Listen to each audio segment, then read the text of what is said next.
On the morning of April 30th, 1943, a Spanish fisherman named José Antonio Rey María pulled his boat through rough Atlantic surf near Huelva, Spain, and discovered what appeared to be the corpse of a British military officer floating face down in the water approximately 1.5 miles from shore, dressed in full Royal Marines uniform with a black leather briefcase chained to his wrist by a steel chain that had not corroded despite what appeared to be several days of immersion in salt water. The body wore service dress and carried identification documents identifying the deceased as Major William Martin of the Royal Marines, Combined Operations Headquarters, born March 29,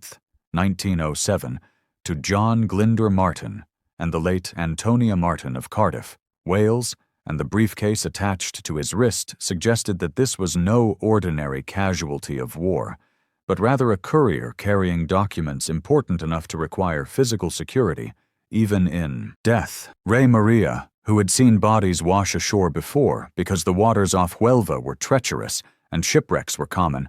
immediately notified Spanish military authorities, who took possession of the corpse and the briefcase, and began asking questions about what a British officer would be doing in Spanish territorial waters while carrying official correspondence in a manner that suggested the documents were too sensitive to be separated from the courier under any circumstances. The Spanish officials who examined the body on April 30th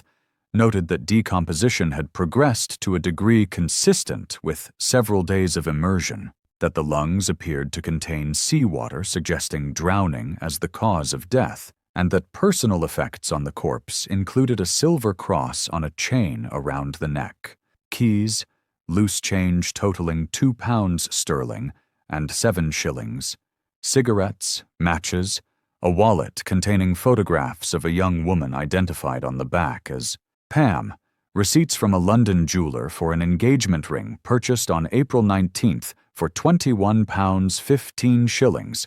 ticket stubs from a West End theatre performance, and 2 personal letters addressed to Major Martin, one from his father and another from his fiancée discussing wedding plans and expressing affection in terms that suggested the relationship was genuine and long-standing. The briefcase, which Spanish authorities opened with considerable care to avoid damaging what might be important military documents, contained official correspondence from Lieutenant General Sir Archibald Nye, Vice Chief of the Imperial General Staff, to General Sir Harold Alexander, Commander of 18th Army Group in North Africa, and from Admiral Lord Louis Mountbatten,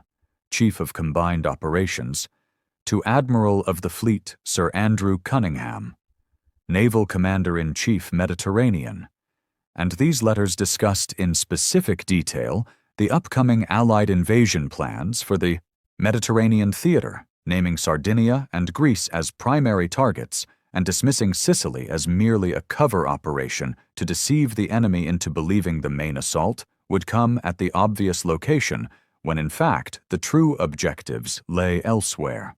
The discovery triggered a chain of events that nobody in Huelva could have anticipated, because Spanish authorities, despite Spain's official neutrality in the war, maintained close relationships with German intelligence officers operating under diplomatic cover throughout the country, and within hours of the body's discovery, copies of the documents had been photographed and transmitted to the Abwehr, German military intelligence, in Madrid, which forwarded them to Berlin with annotations suggesting that the documents appeared genuine and represented a significant intelligence coup that could provide advance warning of Allied invasion plans. The mathematics of intelligence analysis are brutal and precise, requiring agents to assess authenticity through multiple factors, including the condition of documents, the circumstances of their discovery, the plausibility of their content,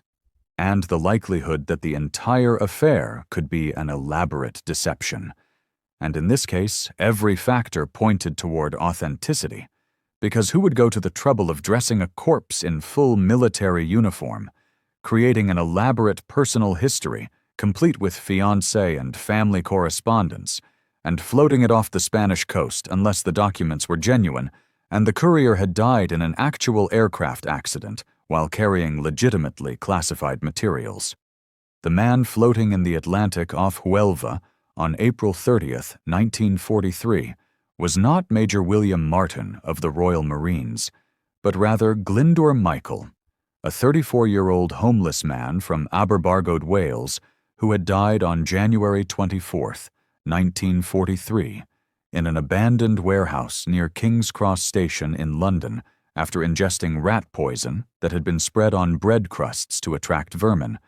and the question of whether his death was suicide or accidental ingestion of poison intended for rats would never be definitively answered, because nobody who knew him was available to provide testimony about his mental state or his circumstances in the final days of his life.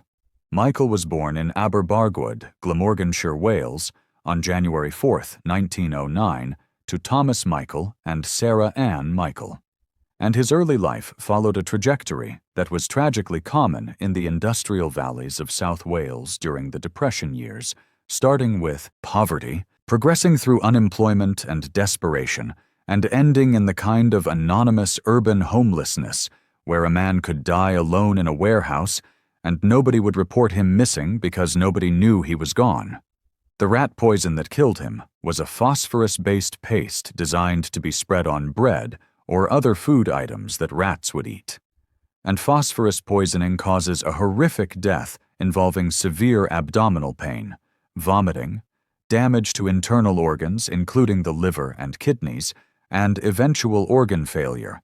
And the fact that Michael's body showed evidence of this kind of poisoning meant that pathologist Bernard Spilsbury, the most famous forensic expert in Britain, could confidently state that the cause of death would be consistent with drowning,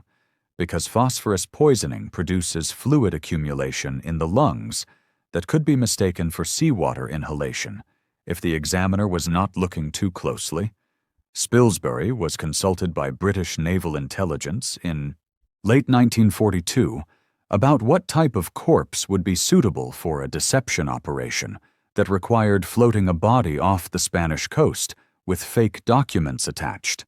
and he explained that the body needed to have died from causes that could plausibly be mistaken for drowning, that decomposition needed to be controlled through refrigeration to ensure the corpse remained presentable enough to fool Spanish pathologists who would conduct their own examination, and that the deceased could not have any living relatives who might ask questions about what happened to the body or why military authorities were requesting permission to use it for purposes that could not be disclosed for reasons of national security. Glyndwr Michael met all these criteria perfectly because he had died alone with no known family, because phosphorus poisoning produced lung damage that resembled drowning, and because his body had been promptly refrigerated in the Hackney mortuary, where it remained on ice for 3 months, while British intelligence officers worked to create the fictional identity that would transform a Welsh vagrant into a Royal Marines officer, whose death would help change the course of the war in ways that Michael himself could never have imagined when he took his final breath in that freezing warehouse. The coroner who handled Michael's body agreed to release it to British military authorities on the condition that the deceased's real identity would never be revealed during the war, because even in death, Michael deserved the dignity of not having his name associated publicly with a life of poverty and homelessness. And this promise would be kept for more than 50 years, until amateur historian Roger Morgan discovered declassified documents in 1996 that identified Glyndwr Michael as the man who never was, the corpse that fooled Hitler and saved thousands of Allied lives during the invasion of Sicily, the only worthwhile thing he ever did. He did. After his death was how Lieutenant Commander Ewen Montagu, the naval intelligence officer who masterminded Operation Mincemeat, described Michael in his post-war memoir, a statement that sounds callous until you understand that Montagu meant it as a commentary on the tragedy of a system that allowed men like Michael to die alone and forgotten, rather than as a judgment on Michael's character or worth as a human being, because Montagu understood that in death, This homeless Welshman would accomplish something that most decorated soldiers never achieved,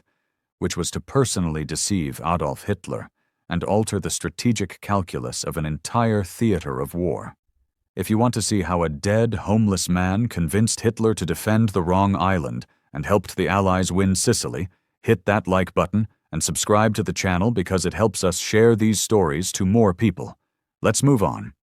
The idea of using a corpse to carry false intelligence to the enemy originated in the Trout Memo, a document written in September 1939 by Rear Admiral John Godfrey, Director of Naval Intelligence, and his personal assistant, Lieutenant Commander Ian Fleming, who would later achieve fame as the creator of James Bond, and the memo listed 51 suggestions for deceiving German naval intelligence, number 28 of which proposed that a corpse dressed as an airman with dispatches in his pockets could be dropped on the coast and recovered by the enemy.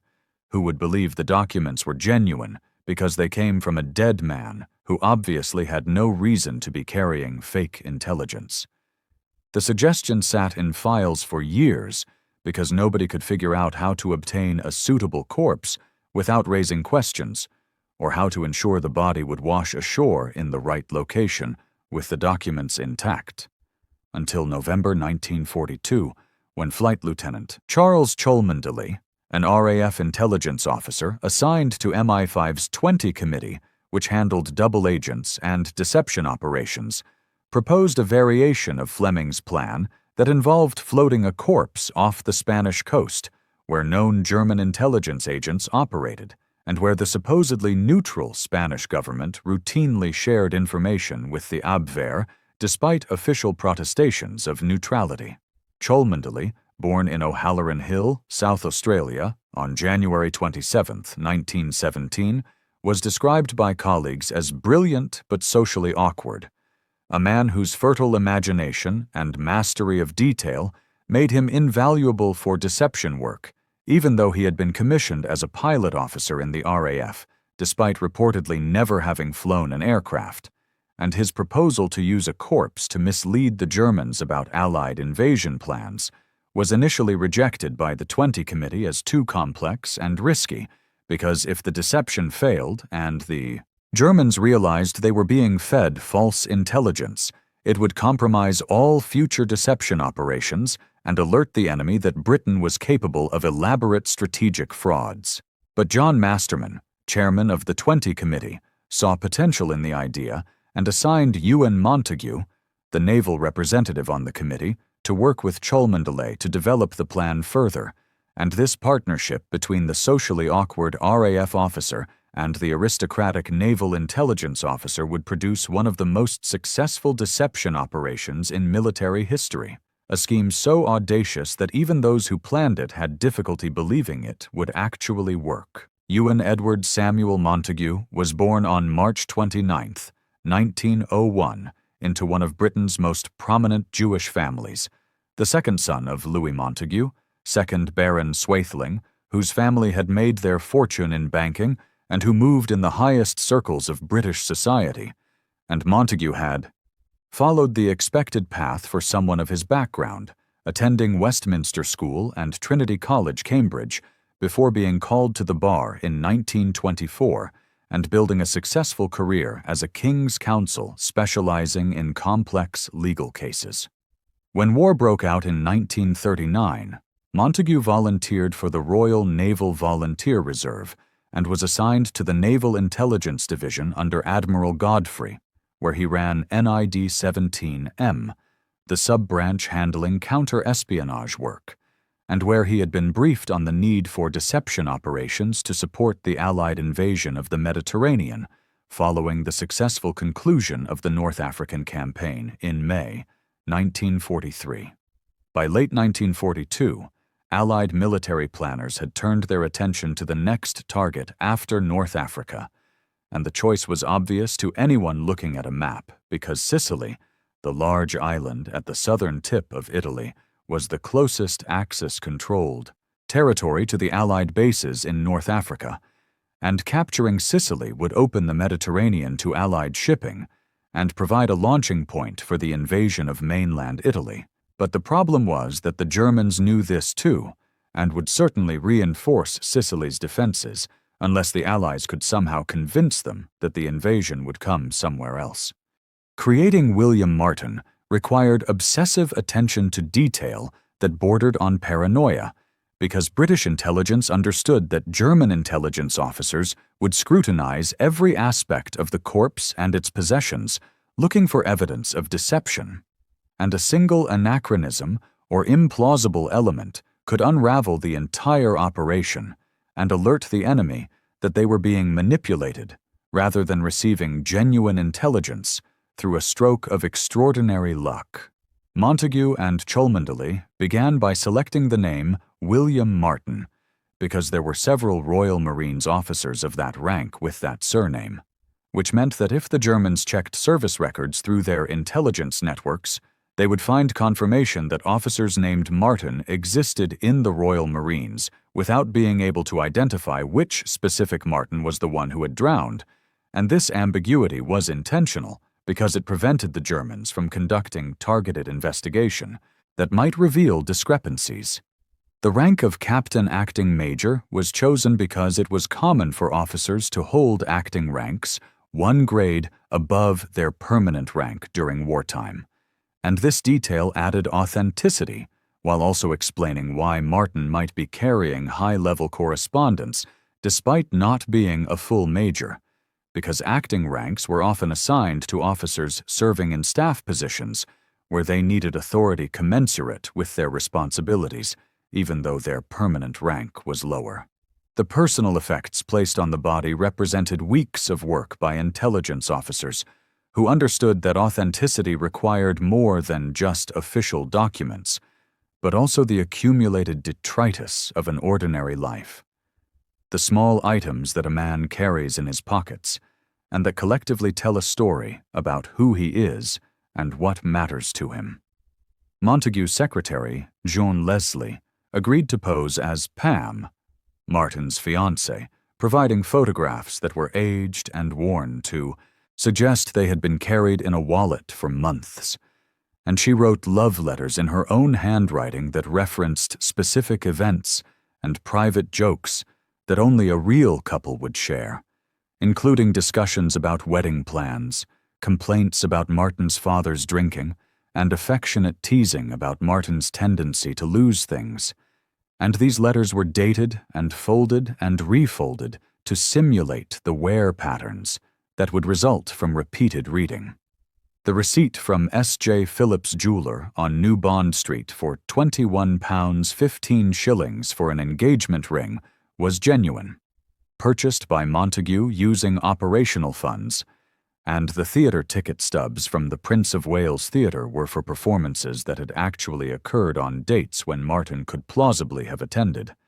and even the loose change in Martin's pockets was carefully selected to include coins that would have been in circulation in April 1943,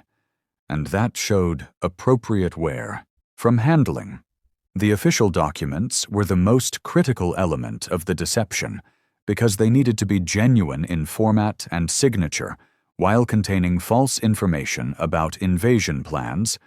and this required coordination at the highest levels of British government and military command. The letter from Lieutenant General Sir Archibald Nye to General Harold Alexander was typed on official War Office stationery and signed by Nye himself after receiving approval from Prime Minister Winston Churchill, who understood that the success of the Sicily invasion might depend on convincing the Germans to deploy their forces elsewhere,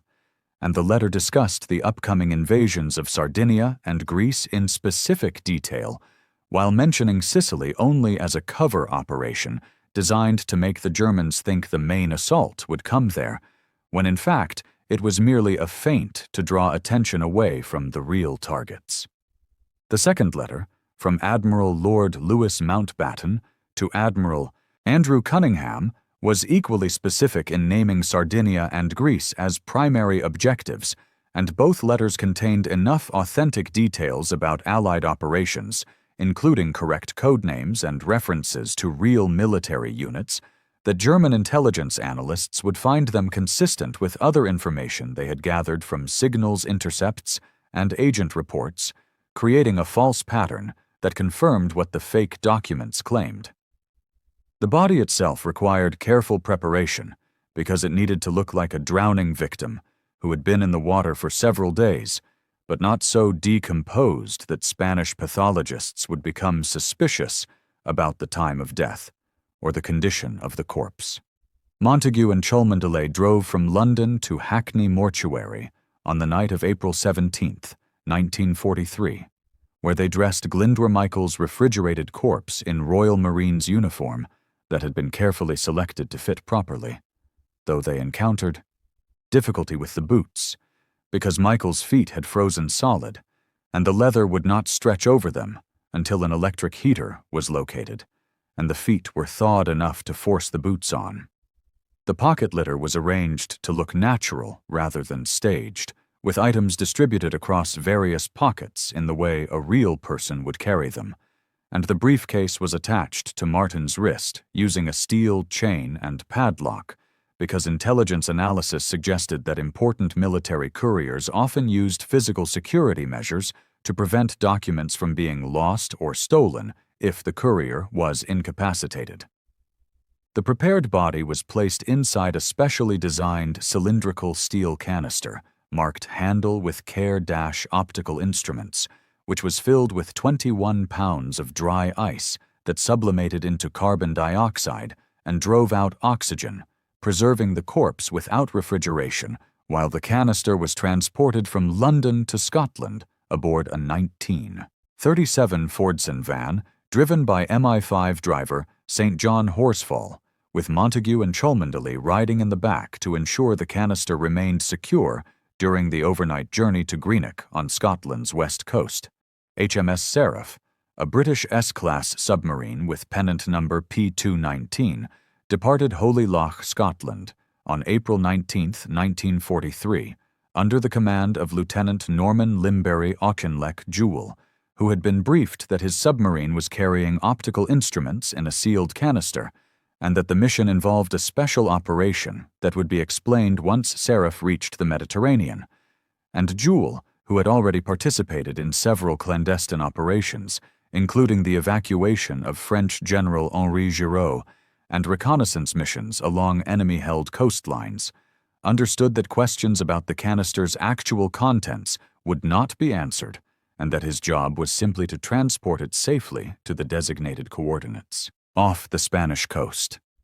The submarine traveled submerged during daylight hours and surfaced at night to recharge batteries and make progress toward the operational area, and the crew joked about their mysterious cargo,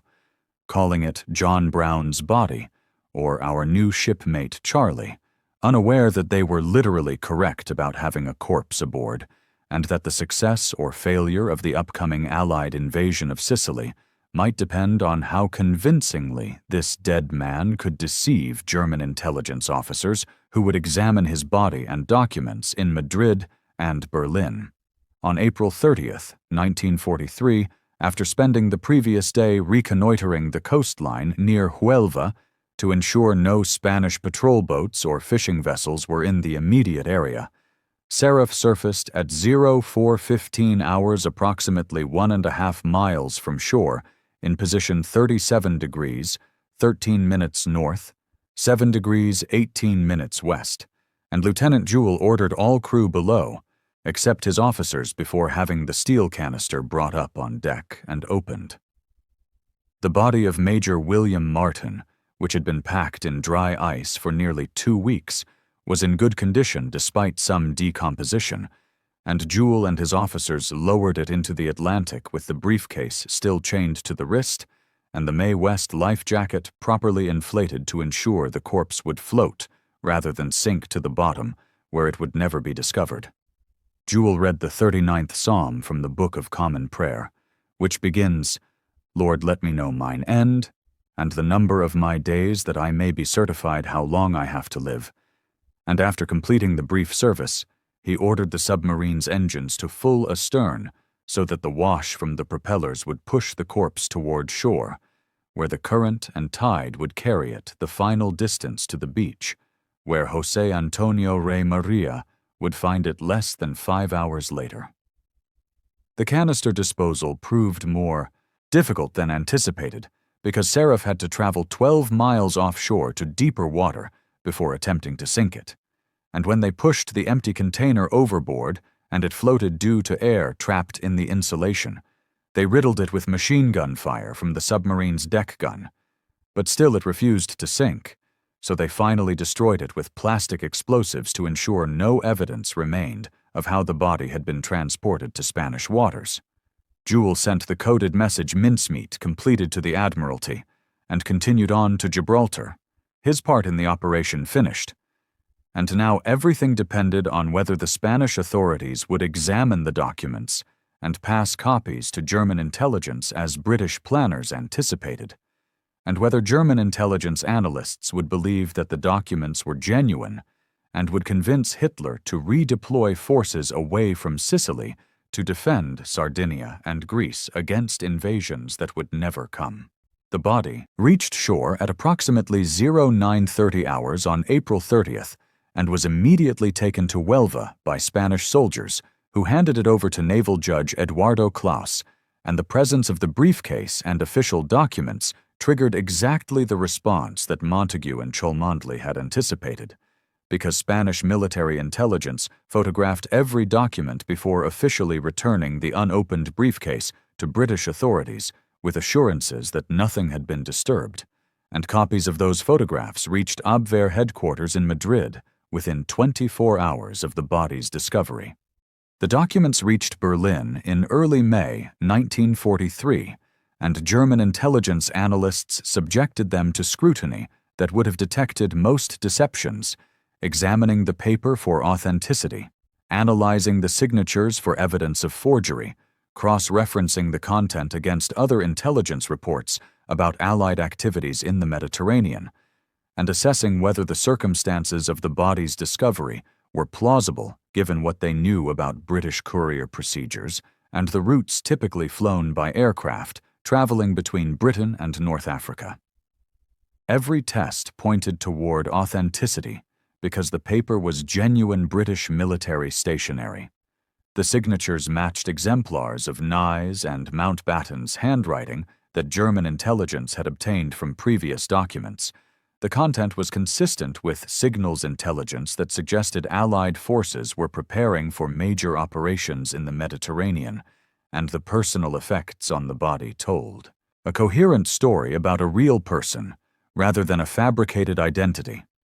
And the German analysts concluded that the documents represented a genuine intelligence windfall that provided advance warning of Allied invasion plans. The analysis was passed up the chain of command to Grand Admiral Karl Dönitz, Commander-in-Chief of the German Navy, who brought it to Adolf Hitler's attention on May 14, 1943, during a conference at Berchtesgaden where German military leadership was discussing defensive preparations for the Mediterranean theater. Hitler, who had correctly predicted previous Allied moves, including the North African invasion, examined the documents and declared that they confirmed his own intuition about Allied intentions, because he had always believed that the Allies would attempt to invade Greece to secure the Balkans and would target Sardinia as a stepping stone to southern France, and the documents from the dead British officer provided exactly the confirmation he needed to justify redeploying German forces away from Sicily, despite protests from Italian leader Benito Mussolini, who insisted correctly that Sicily was the obvious target and that reinforcing it should be the top priority. Hitler overruled Mussolini and ordered massive troop movements that fundamentally altered German defensive dispositions in the Mediterranean,